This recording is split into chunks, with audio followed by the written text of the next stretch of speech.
Welcome to Big Easy Life. Many of you have asked me for an episode on street names here in the city. Since we could do hundreds of shows on them, I thought we'd start at the beginning. So stick around as we discuss French Quarter street names, Part 1.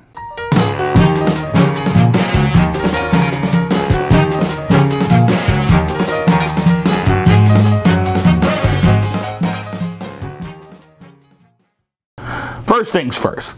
The research done for this episode was done from various sources, but I can't mention enough how amazing Sally Asher's book, Hope in New Orleans, is when it comes to the street names and their origins and the stories behind them. Go take a look, pick up her book, it's amazing.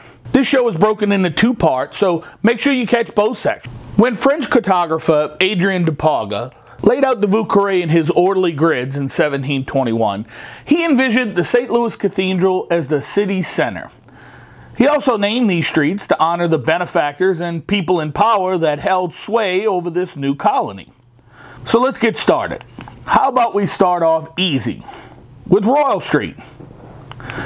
Art galleries, antique shops, and fine dining, that's what you'll see on this charming street that runs parallel to Bourbon, but it feels light years away. Originally named Royal Bourbon to honor the royal family and dynasty, Governor Bienville ordered it changed to Rue Royale, which it remains to this day. Next up, Bourbon Street. No, it's not named for the booze, as a lot of people think. Parga actually named Bourbon Street for the French ruling family of the time, the House of Bourbon. In its youth, Bourbon Street was high society with the French Opera House and many high-end establishments. But a fire in 1917 destroyed this wonder, and many folks note this as the cultural beginning of the end for Bourbon Street. Decatur Street. The street was originally called Rue de Quai, Wharf Street. Then it was the old Levee Street, but was renamed in 1852 in honor of Commodore Stephen Decatur, who helped establish the U.S. Navy as a major power. Decatur, by the way, didn't die in a glorious battle in war. He was shot during a duel with a fellow officer. Typical New Orleans history. The next is not one, but three streets: Orleans, Chartres, and St. Philip Street. Now, these streets share one person and family and their heritage. We do like a good trinity here.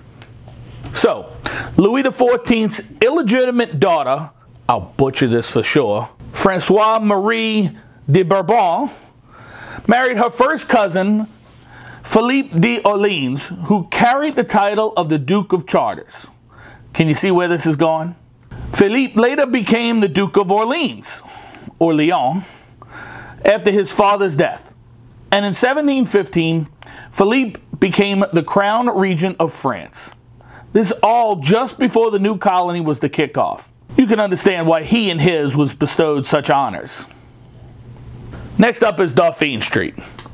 Named for a title, not a person.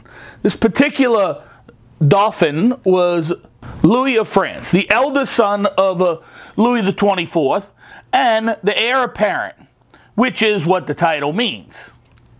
He died before he could take the throne, but New Orleans named a street for him. The back of town side of the French Quarter is bordered by Rampart Street. It's named for the barricade that guarded the former French colony on the swamp side. Next up, we have St. Peter Street, originally called Rue Saint-Pierre, the French version of Peter, because it was one of the favorite baptismal names of the Royal Orleans family. Let's see. We have Iberville and Bienville, which was obviously named for the Lemoyne brothers. They left such a mark on the founding of this city. Next up is Burgundy, named for Louis, Duke of Bourbon. I probably screwed that up too. Grandson of King Louis XIV. He died at age 20 of measles, contracted at the bedside of his wife/cousin. Two items that must be addressed with this street. We pronounce the street Burgundy instead of, like the wine, Burgundy. I wish I could tell you why, but I have no idea. In 1852, Burgundy was extended, changing the name of an existing street in the Faubourg Marigny. That street was Craps, named by Bernard de Marigny after his favorite game and one of the many ways he lost his fortune. It was changed by petition of 3 churches on the street that desperately wanted to be able to direct worshipers to somewhere other than Crap Street. Okay, Conte. Named for Louis Armand, first Prince of Conte and the Conte line. You know how many Louis we have in here? In general, Prince Armand had issues of his own. On his wedding night, his bride voiced that he lacked force and that she preferred her brother instead. I think we'll leave it here and hope that I've given you a bit of insight into a few of our historic French Quarter streets. Turn in for part 2 to finish out these amazing markers, and we hope to see you to share more of our Big Easy life.